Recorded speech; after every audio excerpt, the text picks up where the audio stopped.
Bom dia, vamos começar mais um vídeo e hoje eu quero abordar um assunto que é muito importante e eu tinha esquecido de colocar na série sobre depressão. Esse tipo de constatação, de observação, ele deve ser utilizado para todos os transtornos, tá? O que é? Sobre o que eu tô querendo falar para vocês? Qual é a causa, qual é a origem ou quais são as origens que estão determinando o processo depressivo, né? Podem existir diversas formas, né? Diversas causas, ou pode ter duas ou três associadas ou uma só. Então é isso que a gente tem que investigar, porque às vezes a pessoa toma medicação, vamos supor, né? Um antidepressivo, mas a causa não é física. Então, aquilo não vai surtir efeito. Então, a gente tem que fazer um trabalho de detetive, né? A gente tem que pesquisar o que está acontecendo e qual que é a fonte. Às vezes isso não é fácil, mas se a gente conseguir perceber que se aquilo não está dando certo, a causa é outra e mudar a causa, a gente passa pelo processo, sai da depressão e consegue continuar aí a caminhada sem grandes transtornos, tá? Vamos supor que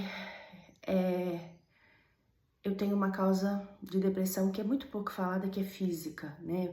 É biológica. Vamos supor, fulano desenvolveu depressão porque ele tá com muita dor ou ele desenvolveu uma doença. Então, isso é uma causa biológica. Aí eu vou lá e trato a causa espiritual só. Mas é uma causa biológica. Então, assim, não vai surtir efeito. Eu vou lá e tomo o remédio. Então, assim, às vezes a gente até trata determinada causa de forma certa. Só que a gente consegue só melhorar o sintoma. Por quê? Vamos supor que seja uma dor intensa ocasionada por um câncer. A pessoa desenvolveu depressão por conta de um câncer. Gente, a gente sabe que dependendo do estágio do câncer, nem a morfina faz efeito. Então, assim, a gente consegue melhorar as coisas, né? E é nisso que a gente tem que se apegar, tá? Então, vamos supor, existem, na verdade, deixa eu ver, eu coloquei aqui 1, 2, 3, 4, 5 causas. Quais são elas? Isso que você tem que identificar dentro do processo depressivo. Espiritual, emocional, físico, biológico, né? Hereditário, laboral, que se refere ao trabalho, e familiar, tá? E muitas vezes isso aqui isso anda em conjunto e daí reforça a depressão. Não adianta tomar o remédio, isso aqui tá ocasionando minha depressão, é o excesso de trabalho ou é o ambiente de trabalho. Então, assim, uma coisa que eu aprendi e que faz total sentido, que às vezes a pessoa não consegue mudar aquilo lá, eu só sei fazer isso. Tá, tudo bem. Você só sabe fazer isso, mas o que você pode aprender para tentar mudar de ramo? Porque se eu aceitar, eu vou ficar vivendo aquele ciclo, né? Não vai ocorrer a mudança. E aí, eu ouvi uma coisa uma vez que fez total sentido, que é que aquilo que a gente não resolve, repete. Até se a gente pegar do ponto de vista psicanalítico, tem uma parte que fala da compulsão à repetição. E eu realmente concordo com isso, né? Que o que a gente não resolve, aquilo vai se repetir na vida até a gente resolver. É como se o universo desse novas oportunidades para a gente resolver a situação. E é importante também a gente ter consciência do que isso é inteligência emocional. Assim como as pessoas têm constituição física diferente, histórias de vida diferentes, casos, condição financeira, elas têm limites diferentes. Então, não adianta a gente comparar, fulano aguenta, Pablo Marçal aguenta, peraí, a história é outra, né? A vivência é outra, a constituição biológica é outra, a hereditariedade é outra, então não acho que tudo funciona, que o que funciona para um vai funcionar para outro. Daí aquela história, cada caso é um caso, mas isso não serve de muleta para não correr melhora, não ter um desenvolvimento, não aumentar o seu limite, pelo menos aos poucos. Eu consigo até aqui, né? Você não precisa dar um salto grande, um salto pequeno, né? Então, isso é importante a gente ter consciência. Então, é de suma importância que a gente faça o quê? Detecte quais são, né, as causas que tá colaborando para o processo depressivo. É óbvio que às vezes a gente detecta quando tá numa depressão muito profunda e não consegue mudar. Aí a gente vai ter que esperar, né? Às vezes a medicação que eu falo, ela é importante para tirar da crise, mas o que vai manter fora da crise são os comportamentos que eu adquiri para melhorar, né? Então a crise, gente, ela não é ruim, né? Eu sei que é péssimo os sintomas, né? Os sintomas são muito ruins, porém, né, são necessários para ocorrer a mudança, porque às vezes, se a pessoa não passa... Deixa eu conectar aqui, gente, que tá acabando minha bateria, só agora eu pude ver. Deixa eu conectar aqui. Então, aí a pessoa, às vezes, ela precisa de uma coisa forte para ela mudar. E tem casos que nem assim muda, né, gente? Então, assim, o que eu vou esperar? Se a pessoa tá sofrendo e ela não muda. Às vezes não muda por medo do desconhecido, medo do fracasso, né? Mas se todo mundo que fracassar desistir, não tem a mudança, né? Então isso é importante.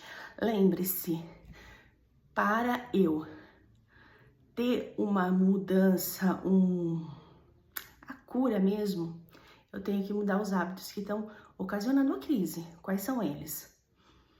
Aí você tem que se perguntar, o que eu preciso mudar? Detectou. Às vezes, a pessoa, por exemplo, assim, ó, ela detecta que é o ambiente de trabalho dela e aquilo é sustento, ela não tem como viver e não sabe fazer outra coisa. A boa notícia é que ninguém precisa mudar do dia pra noite, até porque não consegue, mas ela pode ir tendo comportamentos que melhorem isso, né? Vamos supor, eu posso ter momentos de prazer. Eu posso ir ficar no banheiro um tempinho maior lá, dar uma relaxadinha no banheiro, porque às vezes ali você não consegue. Eu posso procurar um novo trabalho, eu posso desenvolver novas habilidades. Então, isso é importante, né? E uma dose de coragem, porque a maioria das coisas da vida da gente, a gente não tem garantia. E existe uma falsa sensação de segurança, né? Eu tô aqui nesse trabalho. Ué, você não sabe o que vai acontecer amanhã, né? Ou depois. Então, às vezes a pessoa tá lá naquele trabalho, ela adoece tanto a ponto de não conseguir mais voltar a trabalhar. E aí ela tem que viver afastada, dependendo do governo. Então, assim, não existe segurança total. Isso é uma ilusão que a gente cria, né? É claro que todo mundo gosta, mas o cérebro é treinado para gostar da zona de conforto e a gente tem que sair dela para, se a gente quiser se desenvolver e muitas vezes ganhar mais, né? Ganhar mais, ter mais qualidade de vida, mais tudo.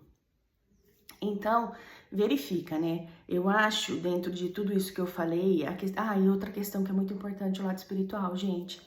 Não neguem esse lado, porque para atingir o físico, tudo começa no mundo espiritual. Então, assim, aquela coisa de agradecer, ter seu momento com Deus, fazer sua oração, independente de qual seja a sua escolha religiosa, né? Mas é importante, porque o ser humano, ele é um conjunto, né? E a parte espiritual, eu acho que tudo começa no mundo espiritual e depois ele atinge o físico. Então, isso serve para as doenças também, né? Então, é importante a gente trabalhar esse lado. Para vocês terem uma ideia, eu coloquei como meta na minha vida atual, primeiro, eu acordo, né, tomo meu café, meu suplemento e tal, faço aquela parte que todo mundo faz. Aí eu faço meu devocional, depois eu vou fazer meus exercícios, vou pra academia e tal. E depois eu começo o meu trabalho.